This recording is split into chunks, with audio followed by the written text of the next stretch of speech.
എല്ലാവർക്കും നമസ്കാരം. Aim studies സെന്ററിന്റെ പുതിയൊരു യൂട്യൂബ് വീഡിയോയിലേക്ക് സ്വാഗതം. നമ്മൾ ഇന്ന് എല്ലാ മത്സര പരീക്ഷകൾക്കും PSC ആവർത്തിച്ച് ചോദിക്കുന്ന സസ്യ ഹോർമോണുകളെ അടിസ്ഥാനപ്പെടുത്തിയിട്ടുള്ള ചോദ്യങ്ങൾ ഉൾപ്പെടുത്തിക്കൊണ്ടുള്ള ഒരു ചെറിയ ക്ലാസ് ആണ് നമ്മൾ ഇന്ന് നോക്കുന്നത്. അപ്പൊ സസ്യ ഹോർമോണുകൾ, നമുക്കറിയാം ഹോർമോണുകൾ സസ്യങ്ങളിലും മൃഗങ്ങളിലും മനുഷ്യരിലും ഒക്കെ വളരെയധികം സ്വാധീനമുണ്ട്. അവരുടെ ആരോഗ്യത്തിനും വളർച്ചയ്ക്കും ഒക്കെ അത്യാവശ്യമായിട്ടുള്ള കാര്യങ്ങളാണ്. ഹോർമോണുകളുടെ അളവ് കൂടുമ്പോഴും അതല്ലെങ്കിൽ ഹോർമോണുകളുടെ അപര്യാപ്തതയും ഒക്കെ ഉണ്ടാക്കുന്ന അസുഖങ്ങളെ കുറിച്ചും വളർച്ച മുരടിപ്പിനെ കുറിച്ചും ഒക്കെ നമ്മൾ എന്ത് ചെയ്തിട്ടുണ്ട്, പഠിച്ചിട്ടുണ്ട്. അപ്പൊ സസ്യ ഹോർമോണുകളും അവയുമായി ബന്ധപ്പെടുത്തി മത്സര പരീക്ഷകൾക്ക് സ്ഥിരമായിട്ട് ചോദിക്കുന്ന ചോദ്യങ്ങൾ കിടക്കാം. നമുക്ക് സസ്യ ഹോർമോണുകളിലേക്ക്. സസ്യ ഹോർമോണുകൾ എന്താണ്? സസ്യ ഹോർമോണുകൾ നമ്മള് പ്രധാനപ്പെട്ട സസ്യ ഹോർമോണുകളായിട്ട് പഠിക്കുന്നത് ഏതൊക്കെയാണ്? Auxin, cytokinin, ethylene, gibberellin. ഇതാണ് ഓക്സിനും സൈറ്റോകൈനിനും അതുപോലെ തന്നെ എഥിലീനും ഗിബറലിനും ഒക്കെ പഠിക്കുന്നതിനോടൊപ്പം തന്നെ നമ്മൾ ഇന്ന് അബ്സിസിക് ആസിഡുകളെ കുറിച്ചും എന്ത് ചെയ്യുന്നുണ്ട്, പഠിക്കുന്നുണ്ട്. ഞാൻ അവിടെ ടൈപ്പ് ചെയ്തില്ല. ഏതാണ്? അബ്സിസിക് ആസിഡ് അല്ലെ?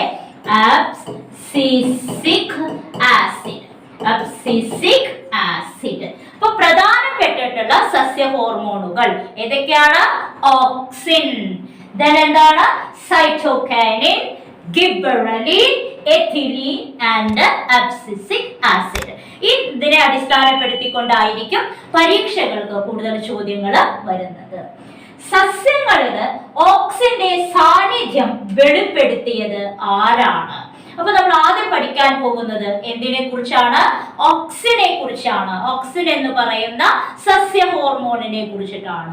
അപ്പോ ഈ സസ്യങ്ങളില് ഓക്സിൻ ഉണ്ട് എന്നുള്ളത് ആദ്യമായി വെളിപ്പെടുത്തിയത് ചാൾസ് ഡാർവിൻ അല്ലെ? ആരാണ്? ചാൾസ് ഡാർവിൻ ആണ്. ചാൾസ് ഡാർവിൻ ആണ് ഓക്സിന്റെ സാന്നിധ്യം സസ്യങ്ങളിൽ ഉണ്ട് എന്ന് വെളിപ്പെടുത്തിയത്. മറക്കരുത്, സാന്നിധ്യം വെളിപ്പെടുത്തിയ ആളാണ് Charles Darwin.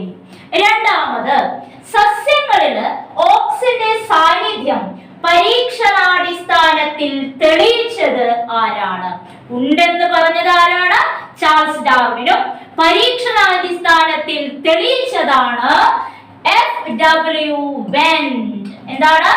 FW went. Confusion ഉണ്ടാക്കരുത്. സസ്യങ്ങളിൽ ഓക്സിന്റെ സാന്നിധ്യം ഉണ്ട് എന്ന് പറഞ്ഞത് ചാൾസ് ഡാർവിൻ ആണ്. അത് പരീക്ഷണത്തിലൂടെ തെളിയിച്ചത് ആരാണ്? FW വെന്റ് ആണ്. സസ്യ വളർച്ചയിൽ ഓക്സിനുകളുടെ പ്രാധാന്യം തെളിയിച്ച ശാസ്ത്രജ്ഞനാണ് വാർമോൾട്ട് വെന്റ് അല്ലെ? എന്താണ്? വാർമോൾട്ട് വെന്റ്. അപ്പോ സസ്യ വളർച്ചയിൽ ഓക്സിനുകളുടെ പ്രാധാന്യം തെളിയിച്ച ശാസ്ത്രജ്ഞൻ ആരാണ്? വാർമോൾട്ട് വെന്റ്.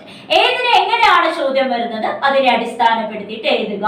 സാന്നിധ്യം തെളിയിച്ചതാണോ അതല്ലെങ്കിൽ ഉണ്ട് എന്ന് പറഞ്ഞ ആളാണോ? ചാൾസ് ഡാർവിനും FW Went and Warmolt Went. ഇതൊക്കെ എന്ത് ചെയ്യുക? ഓർക്കുക. ഓക്സിനുകളെ കുറിച്ച് പഠിക്കുന്ന സമയത്ത് ആ ഒരു 3 പോയിന്റ് ഒന്ന് ഓർക്കുക. ആദ്യമായി കണ്ടെത്തിയ സസ്യ ഹോർമോണാണ് ഓക്സിൻ. ഓക്സിനെ കുറിച്ച് ഇനി പറയുമ്പോൾ നമ്മൾ ഓർക്കേണ്ട പോയിന്റ് എന്താണ്? ആദ്യമായി കണ്ടെത്തിയ സസ്യ ഹോർമോൺ ഓക്സിൻ ആണ്. രണ്ടാമത്, കോശങ്ങളുടെ വളർച്ച, കോശങ്ങളുടെ ദീർഘീകരണം എന്നിവയ്ക്ക് സഹായിക്കുന്നു. ഓക്സിൻ എന്തിനൊക്കെ സഹായിക്കുന്നുണ്ട്? കോശങ്ങളുടെ വളർച്ച, കോശങ്ങളുടെ ദീർഘീകരണം എന്നിവയ്ക്ക് സഹായിക്കുന്ന ഹോർമോണും സസ്യ ഹോർമോണും ഏതാണ്? ഓക്സിൻ ആണ് അല്ലെ? കോശങ്ങളുടെ വളർച്ചയ്ക്കും കോശങ്ങളുടെ ദീർഘീകരണത്തിനും ഒക്കെ സഹായിക്കുന്ന സസ്യ ഹോർമോൺ എന്താണ്? ഓക്സിൻ ആണ്. അഗ്രമുകുളങ്ങളുടെ വളർച്ച ത്വരിതപ്പെടുത്തുന്നു. അഗ്രമുകുളങ്ങളുടെ വളർച്ച ത്വരിതപ്പെടുത്തുന്നു. അഗ്രമുകുളങ്ങൾ ഒരു ചെടിയെ സംബന്ധിച്ചിടത്തോളം അഗ്രമുകുളങ്ങൾ ഏതാണ് എന്ന് നിങ്ങൾക്കറിയാം അല്ലെ? നമ്മൾ ഒരു ചെടി വരച്ചു കഴിഞ്ഞാൽ, ഇങ്ങനെ വരച്ചു കഴിഞ്ഞാൽ ഈ ചെടിയുടെ മുകളിൽ എന്തുണ്ടാകും? ഒരു അഗ്രമുകുളങ്ങൾ. ഈ അഗ്രമുകുളങ്ങളുടെ വളർച്ച ത്വരിതപ്പെടുത്തുന്നത് ആരാണ്? ഓക്സിൻ ആണ്. അഗ്രമുകുളങ്ങളുടെ വളർച്ച ത്വരിതപ്പെടുത്തുന്നത് ഓക്സിൻ ആണ്. പാർശ്വമുകുളങ്ങളുടെ വളർച്ച എന്ത് ചെയ്യുന്നു? തടയുന്നു. അഗ്രമുകുളങ്ങൾ മുകളിലും പാർശ്വമുകുളങ്ങൾ എന്ന് പറയുമ്പോൾ എന്താണ്? വശങ്ങളിലും ഒക്കെ ഉള്ളതാണ് ഏതെന്ന് പറയുന്നത്? പാർശ്വമുകുളങ്ങൾ അല്ലെ? വശങ്ങളിലുള്ളതാണ് പാർശ്വമുകുളങ്ങൾ. പാർശ്വമുകുളങ്ങളുടെ വളർച്ച തടയുന്നു. അതുപോലെ അഗ്രമുകുളങ്ങളുടെ വളർച്ച എന്താണ്? ത്വരിതപ്പെടുത്തുന്നു. ഓക്സിൻ പഠിക്കാൻ വളരെ സിമ്പിൾ ആണ്. കുറെ സമയം എടുത്തിട്ടൊന്നും നമുക്ക് സസ്യ ഹോർമോണുകളെ കുറിച്ച് പഠിക്കേണ്ട ആവശ്യമില്ല. ഓക്സിനെ ഓർക്കാനുള്ളത്, ആദ്യം കണ്ടെത്തിയ സസ്യ ഹോർമോൺ എന്താണ്? ഓക്സിൻ ആണ്. പിന്നെന്താണ്? കോശ വളർച്ചയ്ക്കും കോശ ദീർഘീകരണത്തിനും അല്ലെ, ഇലോങ്ങേഷൻ, വലുതാവുക എന്നുള്ളത്, കോശ ദീർഘീകരണത്തിനും സഹായിക്കുന്നതാണ് ഏതെന്ന് പറയുന്നത്? ഓക്സിൻ. പിന്നെന്താ നമ്മൾ പറഞ്ഞത്? അഗ്രമുകുളങ്ങളുടെ വളർച്ച ത്വരിതപ്പെടുത്തുന്നു, വേഗത്തിലാക്കാൻ സഹായിക്കുന്ന ഹോർമോൺ ഓക്സിൻ ആണ്. പാർശ്വമുകുളങ്ങളുടെ വളർച്ച തടയുന്നതും ഏത് തന്നെയാണ്? ഓക്സിൻ ആണ്. ഓക്സിൻ എന്ന് പറയുന്ന സസ്യ ഹോർമോണിനെ കുറിച്ച് കുറച്ച് കാര്യങ്ങളാണ് നമ്മൾ പഠിച്ചത് അല്ലെ? അപ്പോൾ എന്ത് ചെയ്യുക? നോക്കി നോക്കി പോവുക. പ്രകാശ ട്രോപിക ചലനത്തിന് സഹായിക്കുന്നു. പ്രകാശ ട്രോപിക ചലനം, പ്രകാശിക ട്രോപിക ചലനത്തിന് സഹായിക്കുന്ന സസ്യ ഹോർമോൺ ഏതാണ്? ഓക്സിൻ. എന്താണ് പ്രകാശ ട്രോപിക ചലനം എന്ന് വെച്ച് കഴിഞ്ഞാല്? പ്രകാശത്തിന് നേരെ വളരാനുള്ള സസ്യങ്ങളുടെ കഴിവാണ് പ്രകാശ ട്രോപിക ചലനം. പ്രകാശത്തിനു നേരെ, നമ്മൾക്കറിയാം സൂര്യൻ പ്രകാശത്തിന് നേരെയാണ് സസ്യങ്ങൾ എന്ത് ചെയ്യുന്നത്? വളരുന്നത് എന്നുള്ളത്. പക്ഷേ ഓക്സിന്റെ സാന്നിധ്യം നമ്മൾക്ക് സൂര്യപ്രകാശം ഏറ്റവും കൂടുതലുള്ള ഭാഗത്തല്ല കാണാൻ സാധിക്കുക അല്ലെ?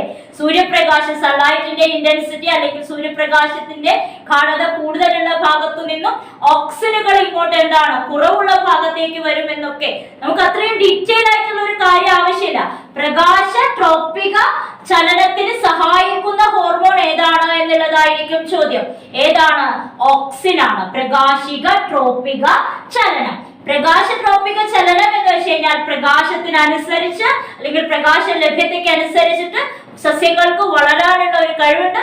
അതിനെയാണ് എന്ത് പറയുന്നത്? പ്രകാശത്തിനു നേരെ വളരാനുള്ള സസ്യങ്ങളുടെ കഴിവാണ് പ്രകാശ ട്രോപിക ചലനം. മനസ്സിലായല്ലോ?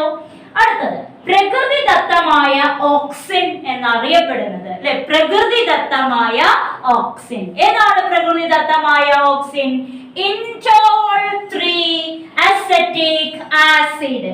പല മത്സര പരീക്ഷകൾക്കും ആവർത്തിച്ച് ചോദിച്ചിട്ടുള്ള സസ്യ ഹോർമോണുകളിലുള്ള ഒരു ചോദ്യമാണ് പ്രകൃതിദത്തമായ ഓക്സിൻ എന്നറിയപ്പെടുന്നത് ഇൻഡോൾ 3 അസറ്റിക് ആസിഡ്.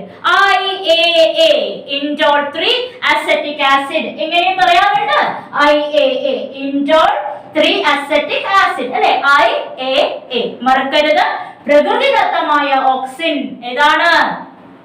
IAA.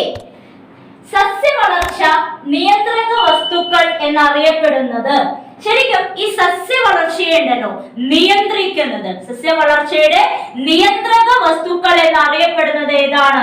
സസ്യ ഹോർമോണുകളാണ് അല്ലെ? ഈ സസ്യ ഹോർമോണുകളാണ് ആ സസ്യ വളർച്ചയെ എന്ത് ചെയ്യുന്നത്? നിയന്ത്രിക്കുന്നത്.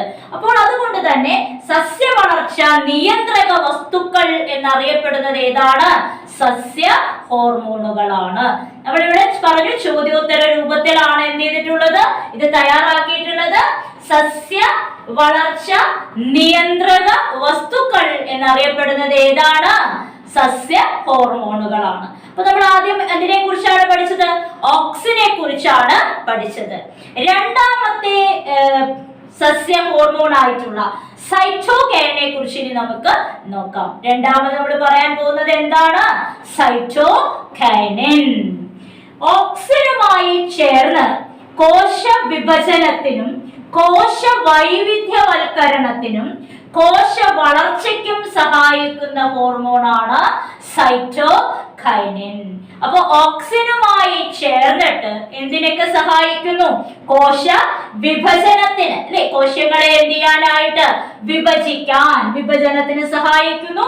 കോശ വൈവിധ്യവൽക്കരണത്തിന്, വ്യത്യസ്തമായിട്ടുള്ള കോശങ്ങൾ അതിനെ സഹായിക്കുന്നു. അതുപോലെ തന്നെ കോശ വളർച്ചയ്ക്കും സഹായിക്കുന്നു സൈറ്റോകൈനിൻ. അതായത് auxin plus cytokinin. Auxin plus cytokinin നമുക്കറിയാം essential for the formation of an organ, അല്ലെ? ഒരു ഓർഗന്റെ, ഒരു അവയവത്തിന്റെ വളർച്ചയ്ക്ക് വളരെ അത്യാവശ്യമായിട്ടുള്ള എന്താ പറയുക കോമ്പിനേഷൻ ആണ് എന്ന് പറയുന്നത് ഓക്സിനും സൈറ്റോകൈനും. അപ്പൊ ഈ ഓക്സിനും സൈറ്റോകൈനും എന്താണ് നമ്മൾ പറഞ്ഞത്?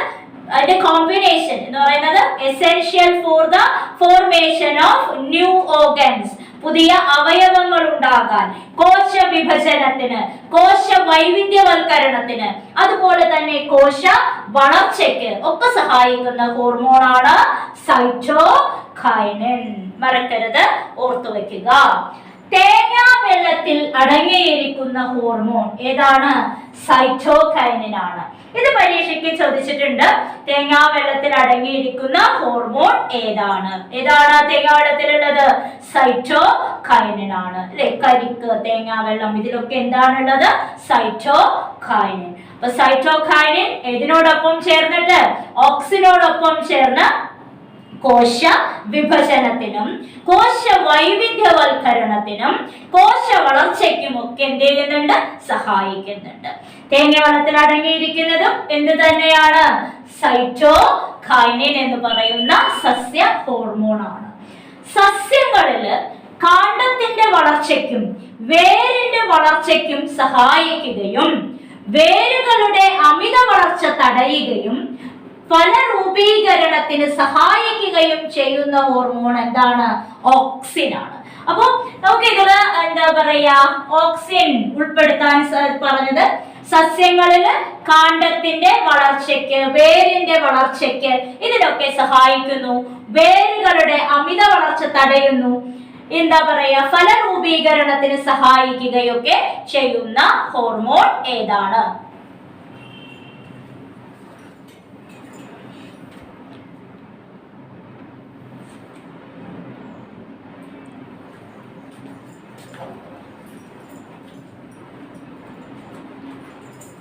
സസ്യങ്ങളിൽ കാണ്ഡത്തിന്റെ വളർച്ചയ്ക്കും വേരിന്റെ വളർച്ചയ്ക്കും സഹായിക്കുകയും വേരുകളുടെ അമിത വളർച്ച തടയുകയും ഫലരൂപീകരണത്തിന് സഹായിക്കുകയും ചെയ്യുന്ന ഹോർമോണാണ് ഓക്സിൻ.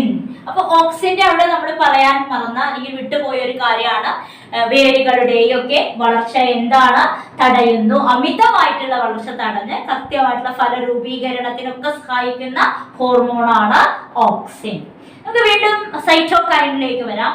സസ്യങ്ങളിലെ കോശ വിഭജനത്തിന് സഹായിക്കുന്ന ഹോർമോൺ. പരീക്ഷയ്ക്ക് ചോദിച്ച ഒരു ചോദ്യമാണ്. ഇങ്ങനെയായിരുന്നു ചോദ്യം: സസ്യങ്ങളിലെ കോശ വിഭജനത്തിന് സഹായിക്കുന്ന ഹോർമോൺ ഏതാണ്? സൈറ്റോകൈനിൻ. നമ്മൾ പറഞ്ഞല്ലോ ഓക്സിനോടൊപ്പം എന്താണ് ചേർന്ന്? കോശ വിഭജനത്തിന്, കോശ വൈവിധ്യവൽക്കരണത്തിന്, അല്ലെ? അതുപോലെ തന്നെ കോശ വളർച്ചയ്ക്ക് ഒക്കെ സഹായിക്കുന്നുണ്ട്. സൈറ്റോകൈനിൻ സഹായിക്കുന്നുണ്ട്.